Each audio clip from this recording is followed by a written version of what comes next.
Shall we begin?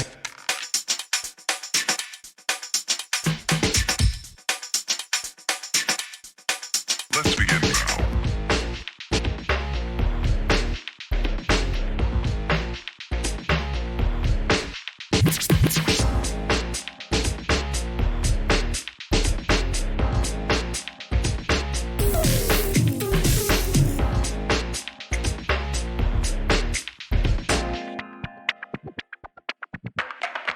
Let's begin now.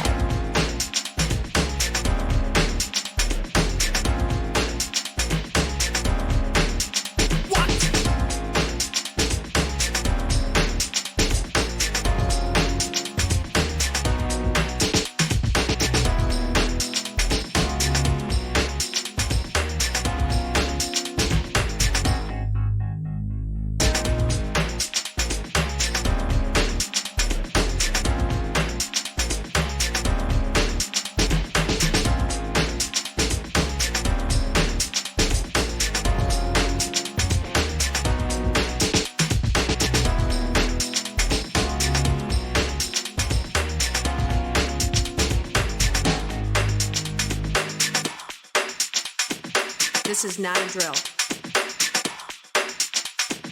Repeat, this is not a drill.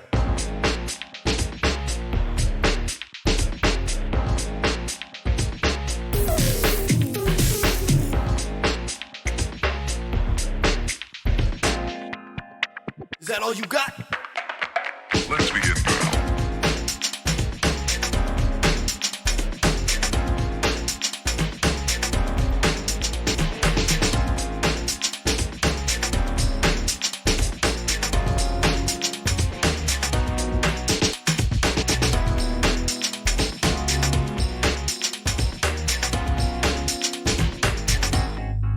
What up?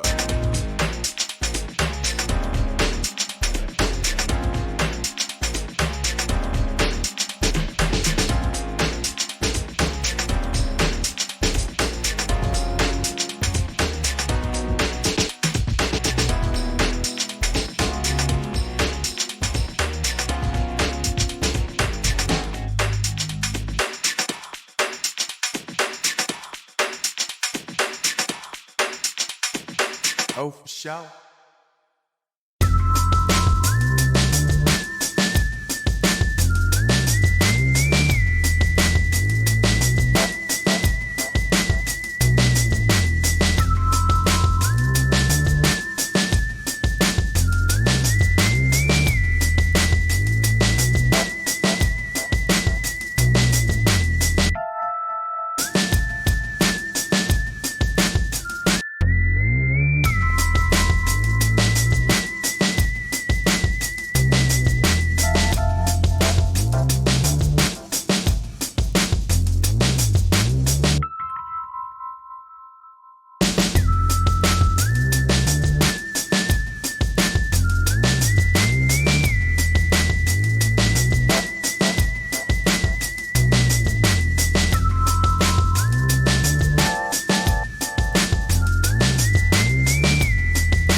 There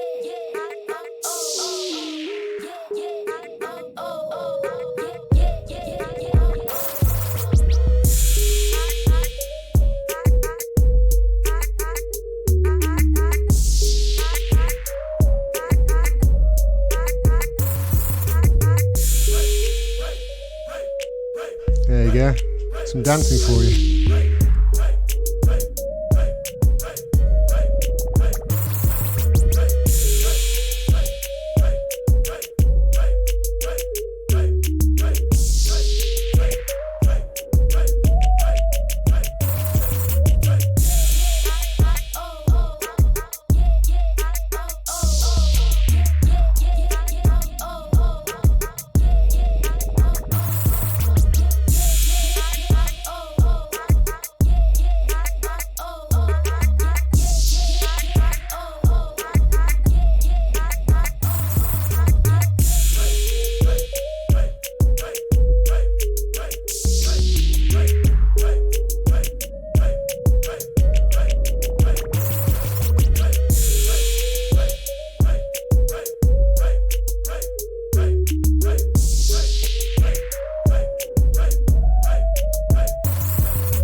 Hi everyone, how's it going? Hello everybody in the chat. Hi good dog, I haven't seen you for ages mate. Good to have you here. Hi Joe. Hi Titch. How are you Titch? Gordon's got rhythm she says. Enough of our sex life please. Hi Jenny. How you doing? Do the powers that be think we should reduce the problems by blowing ourselves up now? You've watched my latest video on The Guardian, haven't you? Telling people to mix alcohol with bleach. Not a good idea, really. I've just realised my camera's really crooked. I'll have to change that. Yeah, not a good idea, because mixing that with bleach, that's chloroform. Yeah, it's really crooked. Just bear a second.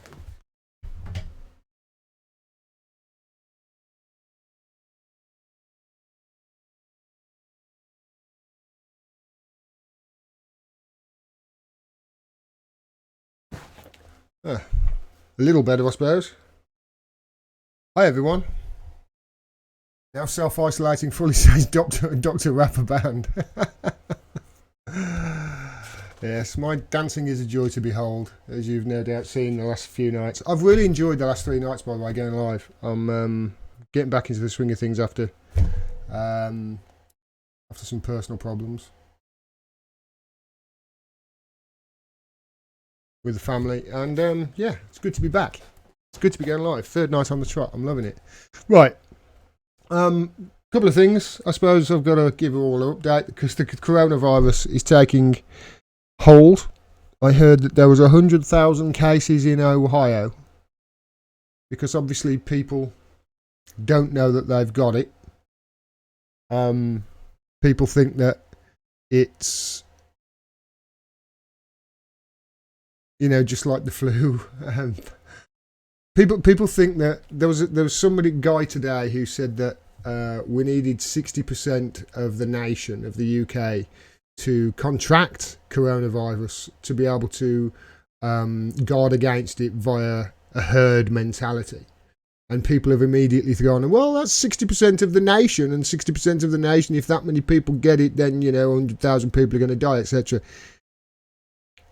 That doesn't mean that he was suggesting that we should let 60% of the nation get infected, you know? I really wish people would not take things out of, you know, context. And the last thing we need at the moment during this is fear-mongering. And I think it was it Ash Sarkar from Navarra Media that put out that wonderful piece of math on Twitter. The last thing we need is scaremongering like that, you know. And if anybody in the UK is saying Boris Johnson should be doing this and he should be doing that, if you honestly think that Boris Johnson is running this country, then I don't know what to tell you. He's not. He's just the face on the front of it.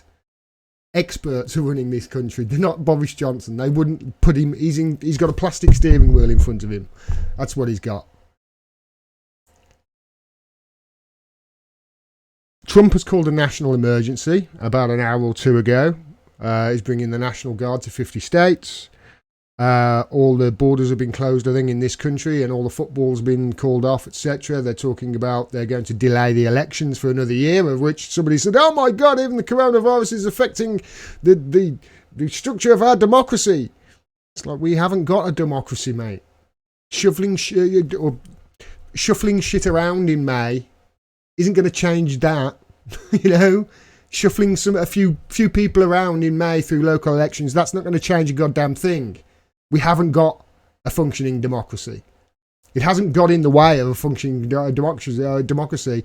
It's stopped votes on, well, something that isn't. And it's just delayed them for a year, that's all. So there's a lot of panic over the coronavirus. A lot of people panic buying. I went to the supermarket today and the shelves were empty. It's like, you selfish bastards. We are all in this together, you motherfuckers. And this is really what I want to start my stream off tonight by saying. We are in this together. Stop being so selfish, you assholes, with your panic buying. Let me show you something. All right? When I say we're in this together, we really are in this together. I saw this today on Twitter. This is from my friend Maria, who I follow and follow me. This is what we're doing in the name of capitalism around the world. This right here is an orangutan. Their habitat is being destroyed. You know why? So we can mow down those trees and plant palm oil trees. Palm oil, which goes in fucking everything. Everything. All your confectionery, all your cereals, everything. This is what we're doing around the world, so you guys can have 17 different flavours of fucking Doritos.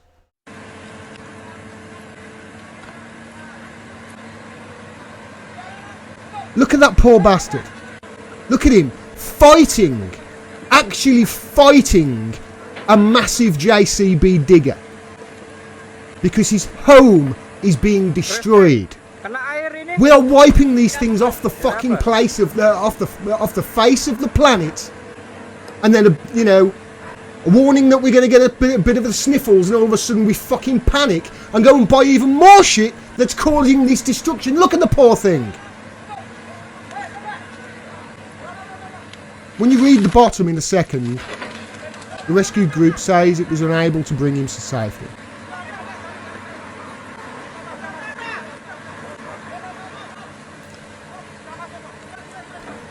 Now the reason I'm showing this,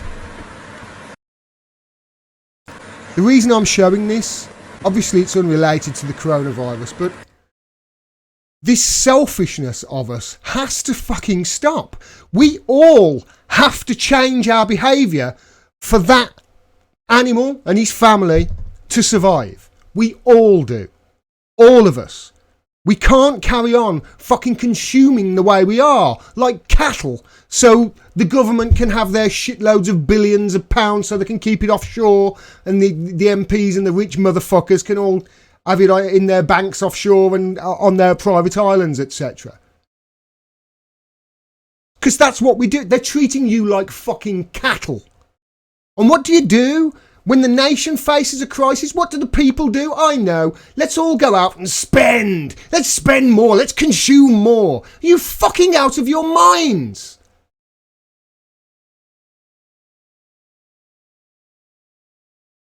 If we don't come together on this, there's going to be no hope for us. There's going to be mass death in this country if we don't pull together. We're going to have to. These are going to be some difficult months ahead that are coming. You can see it.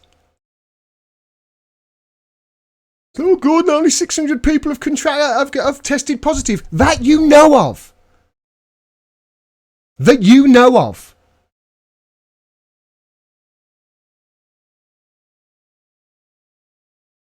That poor little bastard. That poor little thing.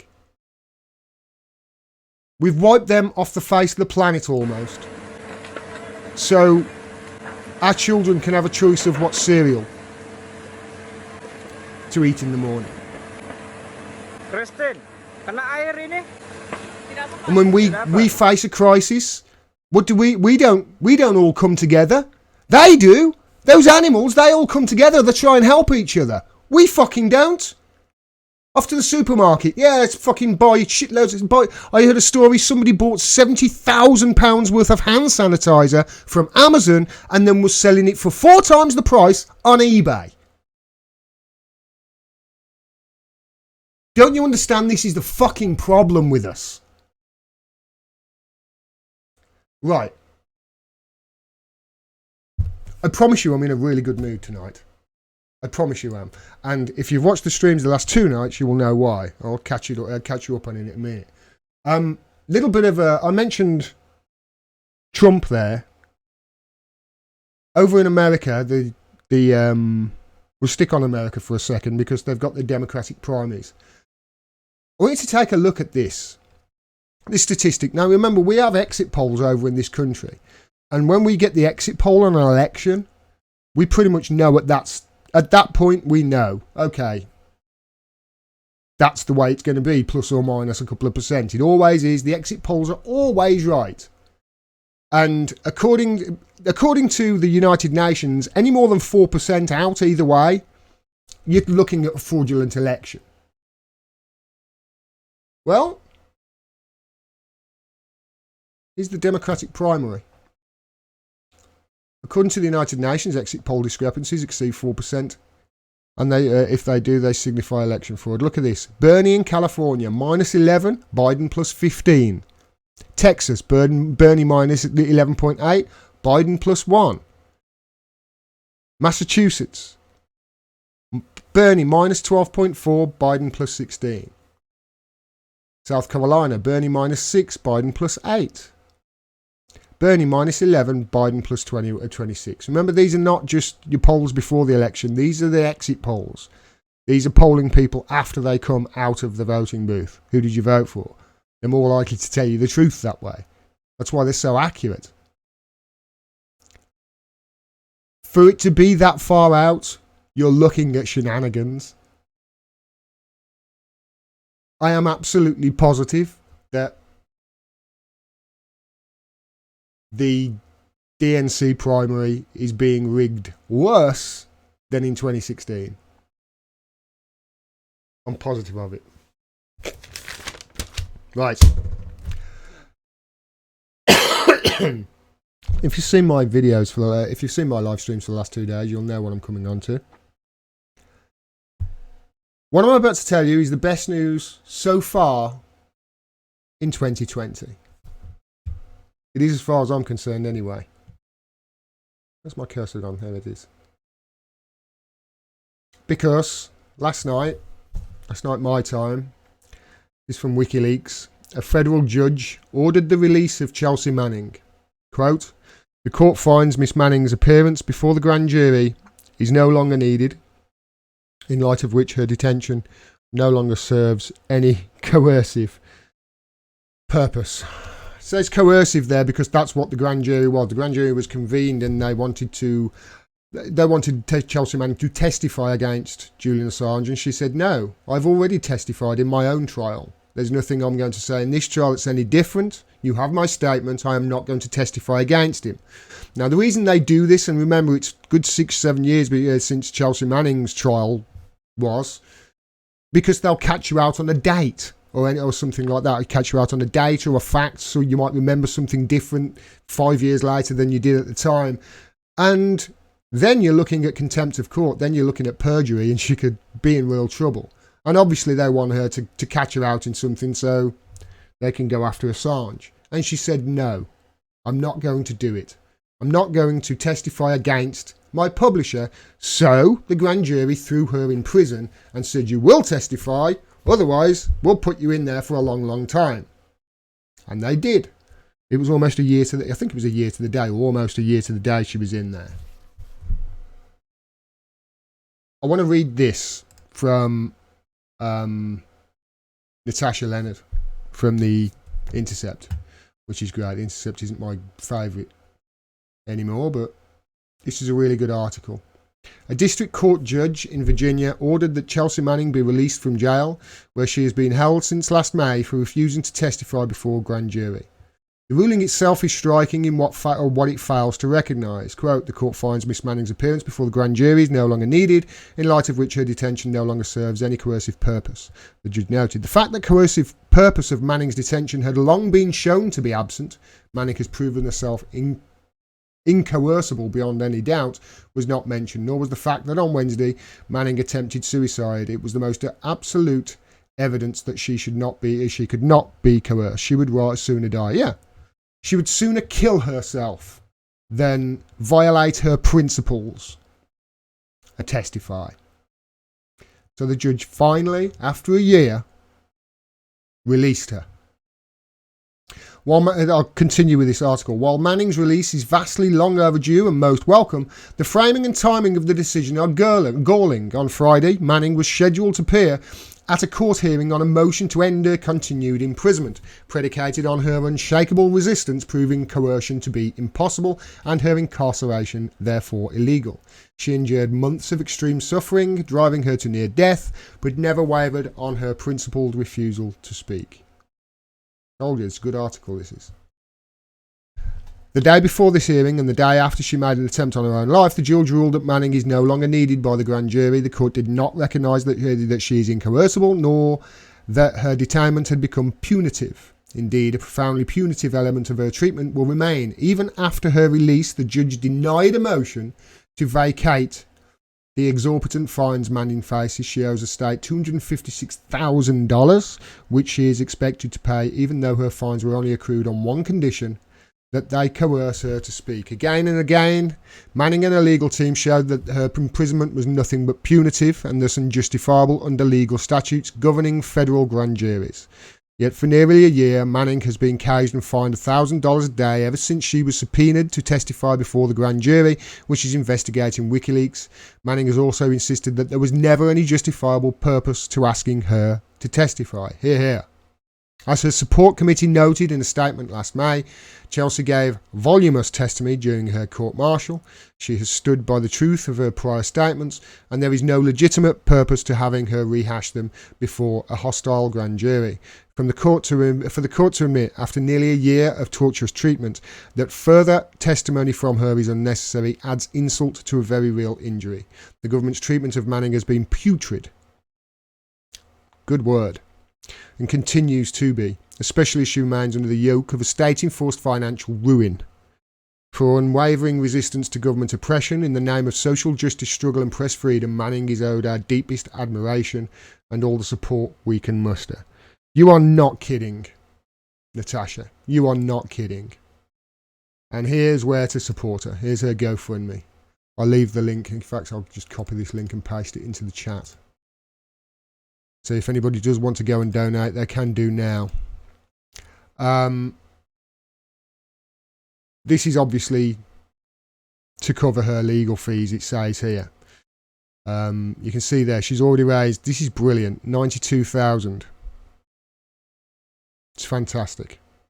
I'm going to go and donate either later tonight or tomorrow. I'm going to send 10 bucks, whatever I can. I suggest you do too. This person is an absolute goddamn hero. She's heroic. She really is. She deserves all of our gratitude. She would rather kill herself than violate her own morals and ethic code by testifying against her publisher for doing journalism. It gets better because Jeremy Hammond, who was also under grand jury subpoena, he's actually in prison for the Stratfor leak. That's also been dismissed. So this means the grand jury versus WikiLeaks is no more. At least that one. Technically, they could start another grand jury, I suppose, but it's unlikely, especially at, with the trial coming up in 8 weeks or whatever it is in May. That's Assange's trial, the rest of his hearing, not a trial. So her torture, Chelsea Manning's torture, is hopefully now over and she can begin her recovery. I dare say that her recovery is going to take a long time and she might never fully recover from what they've put her through. That word that Natasha used there in her article, putrid. The treatment of her really has been putrid. And it was Obama that started it, remember. Don't all blame Trump. He could have pardoned her for this, but he didn't. He commuted the sentence. You have to ask, did he know something that we didn't? Edward Snowden said this on Twitter, which I thought was brilliant. The government cast Manning into a dungeon for resisting a scheme to make publishers of news subject to the Espionage Act. They offered to let her out in exchange for collaboration, but she chose her principles instead. That is moral strength. You are not wrong, Edward, and that is coming from somebody who knows exactly what moral strength is. So this is great news. It's fantastic news. It's the best news so far in 2020. Julian Assange's torture, however, continues. He's in Belmarsh prison, remember, right now. However, this is a good sign. We don't know what he's around the corner yet, but there's no doubt that this is a really good piece of news because it's showing how weak the United States case against Assange is. And also, it's helping more people become aware of his plight and aware of how important it is that he's freed, because they're merely trying to, well, let's face it, kill a journalist. They're trying to kill a journalist so they can keep their secrets, and that is not on. We have to stand up to it. Chelsea Manning's free. Brilliant, brilliant, brilliant news. But it's just a step. It's a giant step in the right direction. Jeremy Hammond is, his grand jury's finished. Next, let's free Julian Assange. Don't let them kill that person. Don't let them kill that man. Do everything you can to stop it. You know how they say, the penny's mightier than sword. Get writing. Write to your MP. Write to your mayor. Write to your council. Write to your doctor. Write to the Easter Bunny if you want, Get writing. Get talking. Chelsea Manning's free. Next is Julian Assange. God damn, that's great fucking news, that is. I nearly cried last night when I heard that. Little tear came in my eye. Little tear. I hope Trump will pardon him on re-election, says University of Dice. University of Dice, don't be bloody stupid. Don't be stupid. Trump is not pardoning a goddamn... The only people Trump pardons are war criminals. That's all he pardons. He signed the thing to go and grab him and drag him out of the embassy in an act of fascism, remember? He was the one who said, yeah, go on with it. Don't be silly. Don't be silly. He's not going to get pardoned by Trump.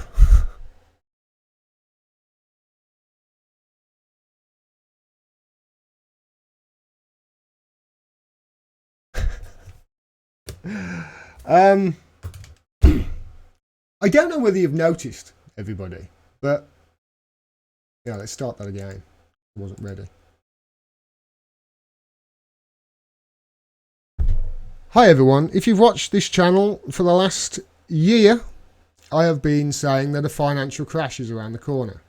I didn't know what was going to cause it. I had my eye on the $104 quadrillion derivatives market, but it seems that the thing that actually has started the next global recession and the stock market crash is a virus, the coronavirus, because you may have seen, but the stock market has fallen off a cliff. This is John Ehrlichman. I don't know who he is, so if he's not a nice person, sorry. In 52 days, roughly $17 trillion has been erased from the stock market, he says. In 2007 to 2008, it took 262 days for a similar amount to be wiped out. So stocks are losing value 5 times the rate they did during the financial crisis. The pound is falling. It was at 121. Euro now it's at 115, 116. Slipped against the dollar as well. And seemingly every single stock exchange is down. You can see there, that's a massive drop. We are gonna be in the crap, everybody. This happened to, what do they say? Calm the market? They say calm the markets, don't they? I touched on this yesterday in my stream. Just look at that. The Fed to inject 1.5 trillion in a bid to prevent, quote, unusual disruptions in the market. Now, I would suggest that injecting $1.5 trillion into a market is an unusual disruption, but that's just me. Just so you know, 1.5 trillion doesn't sound... Well, it's too small a word, isn't it? 1.5 trillion. You don't really... People don't... How much is a trillion? Well, let me explain to you how much a trillion is. Or 1.5 trillion to be exact. Do you know how many millions that is? Do you know how many millions? Take $1 million, a suitcase with $1 million. Do you know how many suitcases with $1 million in would be required to get $1.5 trillion? 1.5 million. 1.5 million suitcases with $1 million in them. That's what they put into the stock exchange. Like that. That just went boom. Press the button. Release that money.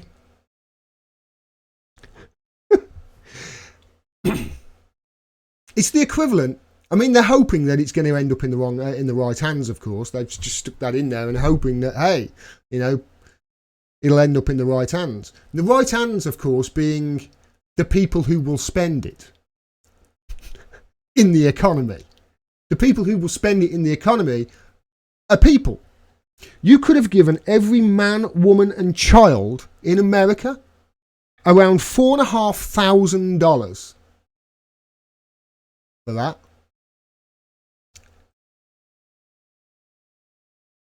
No vote, nothing. And by the way, that's not tax dollars. It's not tax dollars. Learn MMT, as people scream at you on Facebook. I seem to remember years ago. This is Stephanie Kelton, who knows a lot about MMT. For those of you who might be wondering, where did the Federal Reserve just get the 1.5 trillion they just committed to injecting? A blast from the past explanation of how it all works. This is how your economy works, people. I've got some news for you. Your taxes don't pay for shit. Is that tax money that the Fed is spending? It's not tax money.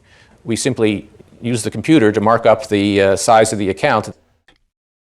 They press a button. Let me do that again because it was a bit loud. Is that tax money that the Fed is spending? It's not tax money. We simply use the computer to mark up the size of the account. They just press a button. Create it. Poof! Out of thin air. Poof! It's not your taxes didn't go. No, it didn't go to taxes. No, they just went poof and created this money. Why? Because they've got a printing press. They can just go, yeah, there you go. How long will it last though? That's the thing. 1.5 trillion is a lot of money. How long will it last? Well, here's how long it lasted. That's what it did. That spike, is around $500 billion. I said 1.5 trillion in this treat. It's about 500 billion though. That spike. There was 1.5 trillion that went in over 24 hours. But it lasted 20 minutes. If it's 500 billion, that's $25 billion a minute that the stock market ate up. $1.5 trillion. No vote.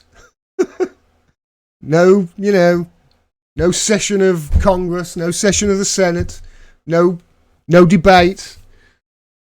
Nobody asking, how are we going to pay for that? Nobody asked a goddamn thing. They just went, stock market's crashing. Press the button. 1.5 trillion. Poof, there it is. And then Politico writes an article saying, oh, well, Trump's speech has rescued the stock market. It's recovered today. You put a $1.5 trillion into it yesterday. Don't you think that's got something to do with it?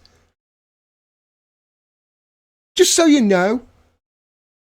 Remember, 1.5 trillion, that's 1,500 billion dollars. 1,500 billion.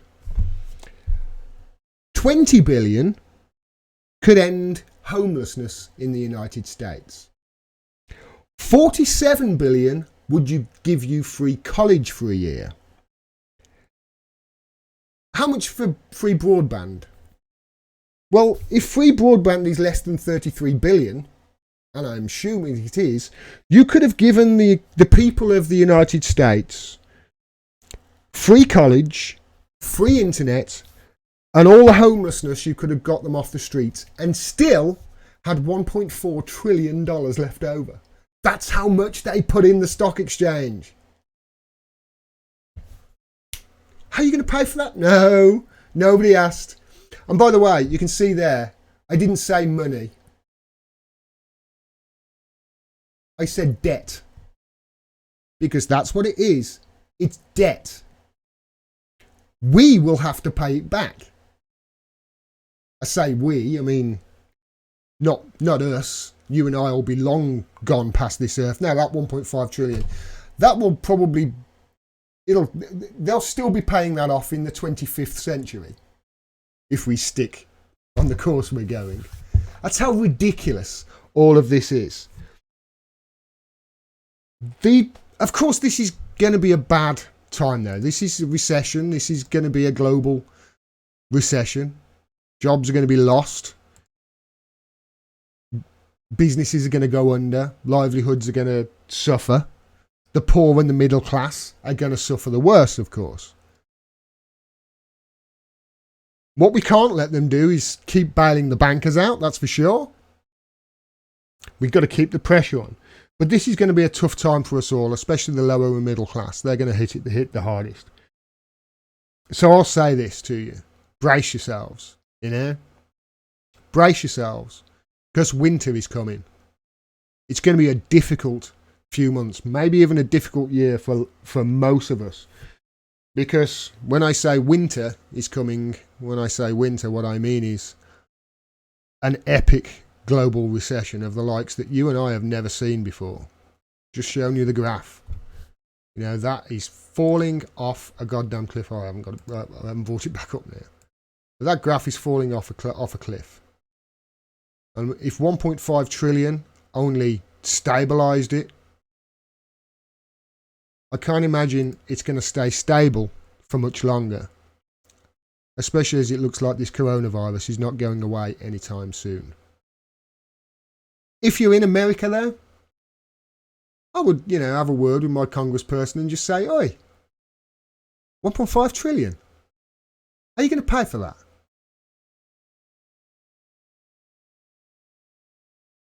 1.5 trillion? With a T?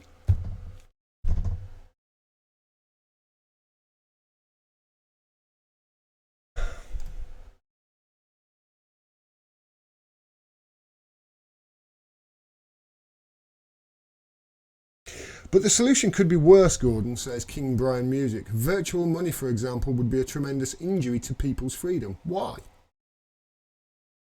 Why? What do you think you'll notice, King Brian? King Brian Music. The cash you've got in your wallet, take it out and have a look at it. Look at it. It will say, if you're in the UK, it'll say, I promise to pay the bearer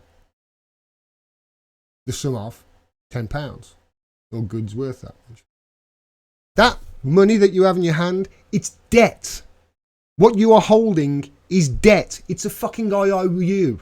That's all it is, an IOU. Why do you... I don't quite... You say virtual money. Well, what would you class virtual money as? Haven't we got virtual money now? You know, it's not like we're carrying around pieces of gold and silver in our hands. We're carrying around pieces of plastic and copper and cheap metal. There's a great book. If you truly believe that, there's a great book I suggest you go and read. It's called Debt, The First 5,000 Years by David Graeber. It'll take you 5,000 years to read it as well. It's an epic book. But by the end of it, you will know exactly how the financial system of this world works. And you'll know exactly just how much of a big con it all is and how much the wool has been pulled over our eyes for centuries. Do you know how the Bank of England started? It's an interesting, I think it was in the 15th century or 16th century. I can't remember the exact date, but 40 bankers got together and loaned the king £1.5 million for his war with, I want to say, Napoleon. I think it was Napoleonic Wars. That's how it started. That's how the Bank of England came to be. 40 wealthy people lent the king £1.5 million. Poof, Bank of England starts.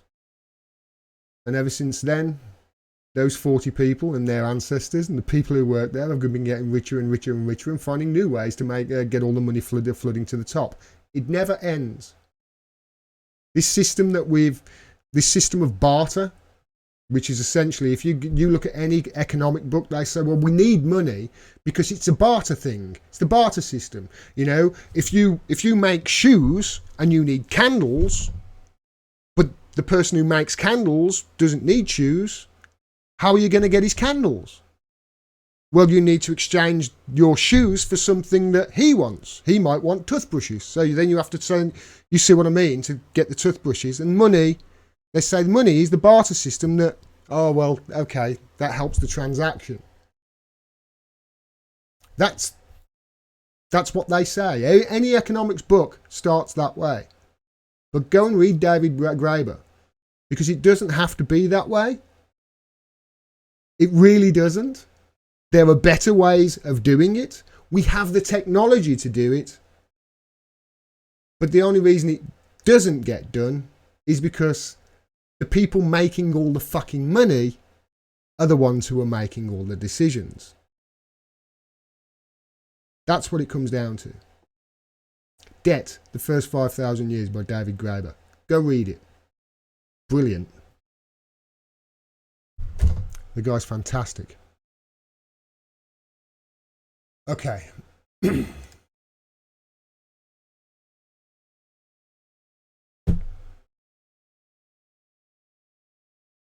Spare me a second. For some reason I haven't got my slide ready for this.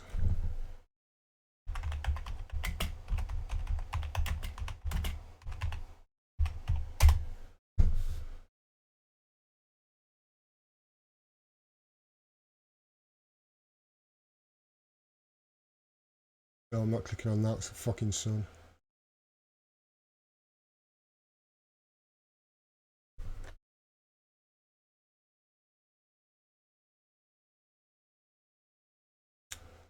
So sad this is. You may have heard over the last couple of days a British Army medic was killed in Iraq. Here she is. UK soldier killed in Iraq was larger than life. Is that Lieutenant Corporal or Lance Corporal? Brodie Gillen. He was also a self-employed sports physiotherapist. Look at that wonderful, beautiful woman. Beautiful eyes. The British soldier killed in an attack on a military base in Iraq has been named as Lance Corporal Brodie Gillen. Lance Corporal Gillen, 26, was described as a larger-than-life soldier who was destined for great things. She's killed in Iraq. Because along with two Americans and a British Army medic that was killed, which is obviously tragic, and I feel for her family, and I really do appreciate what our armed services do for us. I don't appreciate what they're told to do, but I appreciate that they really, they're keeping us safe. The people want to send them around the world in wars, though, don't they? It's not about keeping us safe, which leads me to my question, and the reason I'm bringing this up. Why the fuck are we still in Iraq? Why is the United Kingdom's armed forces in Iraq? When did we declare war on Iraq? Do you remember that? Do you remember when we declared war on Iraq? I mean, I know we did it 20 years ago, but why are we still there? I remember George Bush saying mission accomplished on his fucking ship. Why didn't we pull out then? Why, 20 years later, are we still in Iraq? Why, 20 years later, has this person lost her life? Why? Is it to keep the United Kingdom safe? Is it? Really? What threat do Iraq pose us? What threat does the Iraqi military pose us? It's not keeping us safe then, is it? Well, if it's not keeping us safe, are there some more weapons of mass destruction? No, there can't be. I mean, you wouldn't do that lie again, would you? Are you doing it for democracy? Is that what you're doing it? Are you? Because you did it 20 years ago. You said, we're going to go over there, we're going to plant a seed of democracy, and then we're going to get out. Well, the thing is, they've got a democracy now. And their democratically elected government voted 117 to nothing to kick the Americans fucking out of their country when Trump gave the order to kill Qasem Soleimani on their sovereign territory. And they said, leave. And America said, no, we're a force for good. We're a force for good. They said, leave. No, we're a force for good. We're staying. So it can't be for democracy because the democratically elected country have told us to bugger off and we're not. Is it to fight terrorism? This is what they'll say, isn't it? We got to fight terrorism. Really? Here's a clue. If you don't create terrorists, you'll have less of a terrorism problem. And of course, in retaliation to that attack, America struck back, killing a Hezbollah commander, I think it was an Iranian Revolutionary Guard commander. So the cycle will carry on and on and on, no doubt. Hezbollah, well, they're saying it was Hezbollah. Who knows who these proxies are? There are so many. We're probably fighting forces that we've armed and trained. Honestly, there's been instances of that with the Americans. Why are we still in Iraq? Why are British people still dying in Iraq? Why? Isn't it about time we got the fuck out of countries we have no business being in whatsoever? None whatsoever? Of course.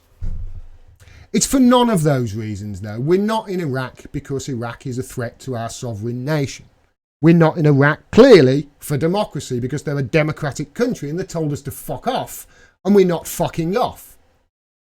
It's not for terrorism purposes, it's not to fight terrorism, because when we go over there, we kill one terrorist, kill 9 innocent people in what they call collateral damage, who each have 2 family members who become terrorists. So you kill one terrorist and you can create 18. So it can't be for terrorism. Shall I tell you why we are in Iraq right now? Should I tell you why the United Kingdom's armed forces, the best in the world they say, are in Iraq right now? Because America are. And we're America's little fucking bitch. Get the fuck out of Iraq. Asshole politicians. Look at this shit. Foreign Office. Foreign Secretary Dominic Raab's statement following US airstrikes. That was today, in retaliation for this British medic that was killed in 2 forces, and obviously they've killed people. We're going to have to... It's going to be back and forth, you know it is. Quote, UK forces are in Iraq with coalition partners to help the country counter terrorist activity, and anyone seeking to harm them can expect a strong response. Iraq have condemned this. There's Dominic Raab, dickhead, saying we're in Iraq with coalition partners to help the country counter terrorist activity. They say we don't want your fucking help. Get out. We're condemning this attack. And they said no, we're stopping there, and we're anyone seeking to harm our troops can expect a strong response. Are you fucking kidding me, Raab? Dominic Raab, are any members of your family in Iraq? Have you got any? Members of your family over in Iraq? Like Brody Gillen was? Huh? No, of course you haven't. Of course you fucking haven't. None of you fucking have. If you want to stay in Iraq, you asshole politicians in this country, who I swear, one of these days I envisage a utopia where you've all been put out to pasture and we get another way of doing things, implementing wisdom of the crowd, which I'll get to later. That's why I've got it in my mind. Because plainly, you don't know what you're doing. You haven't got a clue what you're doing. It's been 20 years. Get the fuck out of Iraq before more innocent people die at the hands of us, creating more terrorists, and more of our own armed forces end up having their lives tragically cut short because you people down there haven't got a fucking backbone to stand up to America. Why do we have to follow them into every fucking war that they want? Eh? It sickens me.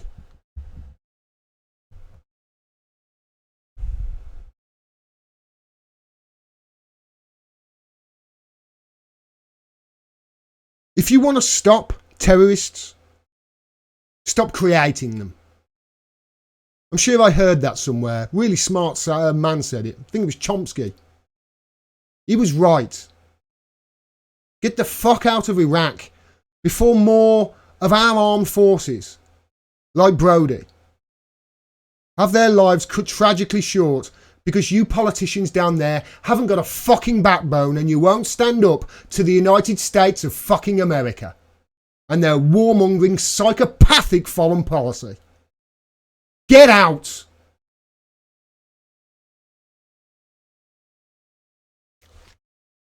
Yeah, there was something else I'm going to do, but I'm going to end it. I'm going to end it there.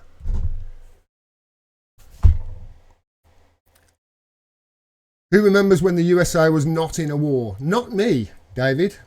I'm 46 years old. I seem to remember the United States was it 44 years they've been at war out of my 46 years? Something like that. Let's go and check the super chats. See if there's any super chats. I didn't see any come through, but that's okay. That's fine.